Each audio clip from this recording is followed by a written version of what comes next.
Bom, pessoal, continuando, então essa questão da avaliação, nutricional não é só do que ele se alimenta, é a condição corpórea dele, se ele está emagrecido, se ele está obeso, se ele, né, tá, a gente chama de eutrófico quando seria um indivíduo normal, e tem o cálculo do índice de massa corpórea para nos dar subsídio, um subsídio mais fidedigno e objetivo com relação a essa questão do índice de massa corpórea.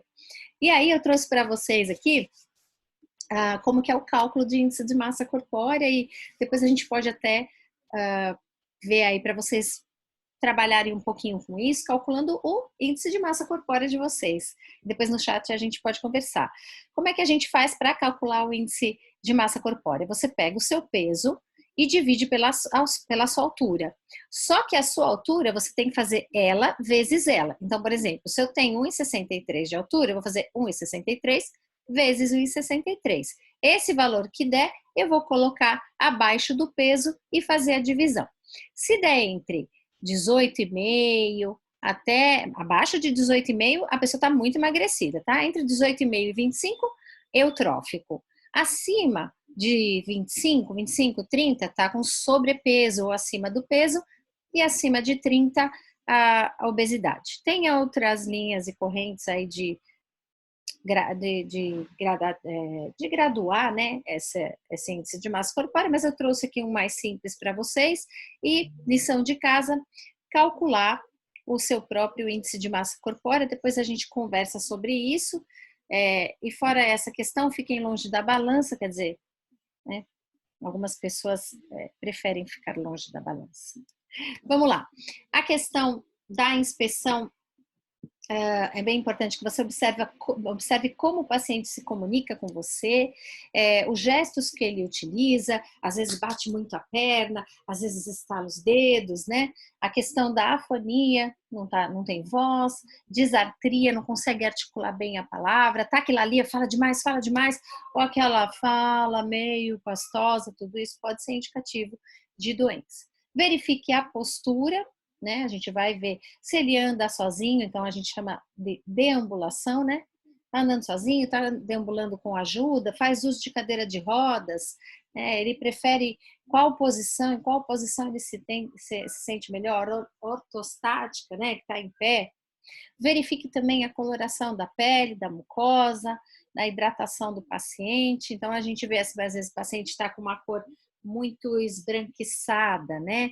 Com a mucosa mais esbranquiçada, a gente diz que ele está pálido, ou ele está muito rosáceo, né? Corado, ou tem lesões, descamações, relata coceira, que a gente fala prurido, icterícia, está amarelo, ou então a gente fala cianose, quando está azulado. A gente vai verificar a integridade, verificar também a condição de higiene, às vezes está com um odor fétido, está aparentemente suja, a roupa está rasgada, você vê que a pessoa não está bem cuidada. Então, tudo isso a gente observa na inspeção. A inspeção também pode ser estática e dinâmica. Estática é parado, dinâmico é com movimento. Então, a gente deixa o paciente em repouso para avaliar inspecionar todas essas condições que eu vim relatando para vocês até agora. E a dinâmica é quando a gente precisa observar em movimento. Então, a gente pede para o paciente, a gente quer ver a marcha dele, né? Ele andar. Aí você fala para que o paciente, olha, vá até a parede e volte. Então, você está fazendo uma inspeção dinâmica.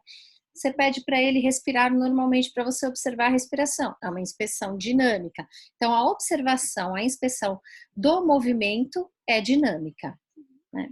E a outra, a estática. Então, a inspeção é basicamente isso. O que é a palpação? A palpação é o toque sobre a superfície corporal ou segmento corporal para você ver volume, forma, consistência, flutuação, frêmito, sensibilidade tátil, dolorosa, elasticidade, temperatura, a localização, o tamanho do órgão, se tem edema, que é inchaço, se tem massas esquisitas. A gente faz a palpação superficial e também tem a palpação profunda, quando, por exemplo, a gente quer palpar um órgão, né, aprofunda. Então, tem várias técnicas de palpação, vou mostrar para vocês. Lembrando que é bem importante que a gente flexione as mãos para que as mãos estejam aquecidas e as unhas não podem estar longas, precisam tocar no paciente com a mão muito gelada, que é bem desagradável, tá? Essa é a palpação com a mão espalmada. A gente usa para fazer, por exemplo, uma palpação superficial, para ver a condição da pele, né? Às vezes também para palpação profunda, mas essa é um tipo de palpação com mão espalmada. Essa é a palpação com uma das mãos se sobrepondo sobre a outra. Eu preferencialmente uso essa para fazer palpação profunda, para você ter o suporte da outra mão. Vocês vão aprender tudo isso na prática, hoje é apenas para conhecimento. Tá? Essa é a palpação com mão espalmada, mas na verdade você vai aproveitar as suas polpas digitais para sentir, né, o que você pretende palpar. Então, às vezes a gente quer perceber as costelas, quer perceber, no caso aqui, né, até um órgão, palpação de fígado, às vezes tem um tipo, né, de palpação que a gente usa polpa digital também. Essa é a palpação usando o polegar e o indicador, formando uma pinça. Então, quando a gente quer ver o turgor da pele, a gente faz esse tipo de palpação para ver se fica prega e tudo mais. Aqui é a palpação com o dorso do dedo, que a gente usa muitas vezes para perceber a temperatura. Essa é a digitopressão, que a gente geralmente usa e faz uma compressão com o polegar e a gente verifica faz para verificar se existe inchaço, né, que a gente chama de edema. Quando fica compressivo, né, afundado, então é um sinal aí de que o paciente tem um determinado edema. Essa é a pontipressão, a gente usa um objeto pontiagudo para verificar a sensibilidade do paciente. Esse tipo de procedimento é muito utilizado em pacientes diabéticos para verificar a sensibilidade que ele tem ou que ele perdeu nessa região. Bem, essa é a vitropressão. A vitropressão é a que a gente usa uma lâmina de vidro para verificar a condição sob a pele, e quando a gente quer saber se aquela coloração rosácea ou púrpura é de vaso sanguíneo ou não é de vaso sanguíneo, a gente faz porque quando é de vaso sanguíneo, a hora que você comprime, some. Então, por exemplo, você tem uma mancha, uma mácula muito púrpura e você não sabe se aquilo é proveniente de uma dilatação de um vaso ou se é da pele, se você colocar o vidrinho e comprimir, se for do vaso sanguíneo, na hora que você comprime, ela fica branca. Se for da pele, você comprime, ela continua rosácea, né? Então, é um tipo de avaliação que a gente faz. Essa é a fricção com algodão, para a gente avaliar a sensibilidade. A gente faz também com o próprio diapasão, que é gelado, também para verificar a sensibilidade a calor e frio, né? E você pode também utilizar tubos de ensaio com água quente e água fria para que ele perceba a diferença. Essa também é uma pesquisa de tipo de palpação para pesquisar a flutuação. Você coloca o dedo esquerdo posicionado numa determinada região e você vai comprimir com o dedo direito a outra região. Se tiver edema, se tiver líquido abaixo, né, da região que você está pesquisando, ele vai ter uma tumefação na região do outro dedo, diferente do que você está usando para comprimir, o que a gente chama de rechaço.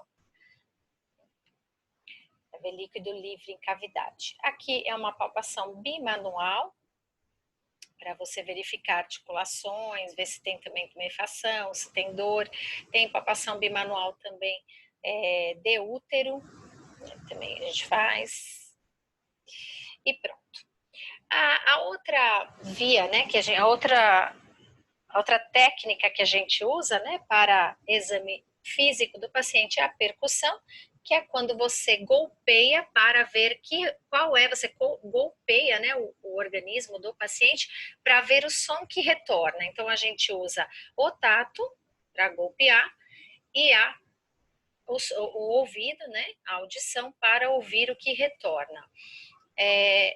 Nós devemos, na percussão, provocar o som no órgão, na parte determinada que você está pesquisando lá do corpo do paciente, para ver o retorno desse som e avaliá-lo com relação à intensidade, ao timbre, à tonalidade, às impressões que você tem com relação àquele local.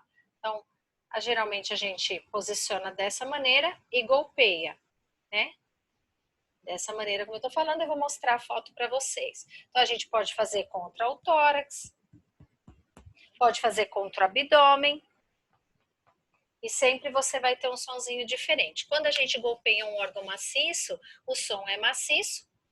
Quando a gente golpeia um órgão que é oco, ou que ele tem porções preenchidas com ar, o som pode ser submaciço, pode ser timpânico e pode ser ressonante. Geralmente a gente tem submaciço no parênquima pulmonar, timpânico a gente tem geralmente no abdômen, intestino, estômago, e ressonante a gente tem quando o pulmão ele está preenchido com bastante ar, o som que vem é o ressonante. Vocês podem treinar em casa, né? Eu vou mostrar como é que faz a técnica e vocês podem treinar se tocando, mas não é uma aula prática, hein, gente? É só para critério de conhecimento, vocês terão essa prática mais adiante. Aqui é um tipo de percussão direta, que a gente bate direto no dorso do paciente para observar o som que retorna. Aqui é a técnica de percussão que eu estava ensinando para vocês. Flexor é o dedo que golpeia e o plexímetro é que recebe o golpe. Então, aqui está o flexor e aqui está o plexímetro. Você vai fazer esses golpes para verificar o retorno do som, tá? Então, dessa maneira, como vocês estão observando. Aqui também é um tipo de percussão que a gente faz com a mão fechada, tá? Para averiguar principalmente a sensação dolorosa, pode ser assim também, né? Tem um sinal que a gente fala sinal de Giordano, que a gente usa no dorso do paciente para verificar a sensibilidade renal. Esse é o sinal de piparote, a gente coloca a mão de um lado do abdômen e do outro lado a gente dá, que a gente fala de piparotas, né, bistecadinhas, para verificar se existe o movimento da água dentro do abdômen do paciente. Eu tenho um vídeo, posso até deixar e sinalizar para vocês, para que vocês possam ver o vídeo e compreender um pouquinho mais sobre essa técnica. Pessoas que têm quadros clínicos do que a gente chama de ascite, eventualmente tem uma coleção de líquido no abdômen, no local que não deveria ter líquido, né, que a gente chama de ascite, um líquido livre no peritônio, e acaba tendo, quando a gente faz esse exame, acaba tendo piparote positivo. É como se você pegasse uma bexiga cheia de água e desse bistecadinhas, você vê ela reverberar do outro lado, você sente, né? Ela reverberar do outro lado. E a ausculta é o som que a gente pode fazer diretamente, encostando o ouvido no órgão, que não é comum, e a indireta, que é com o uso do estetoscópio ou do pinar, e a gente vai ouvir o som que o órgão faz. Então, qual é a diferença da percussão para a ausculta?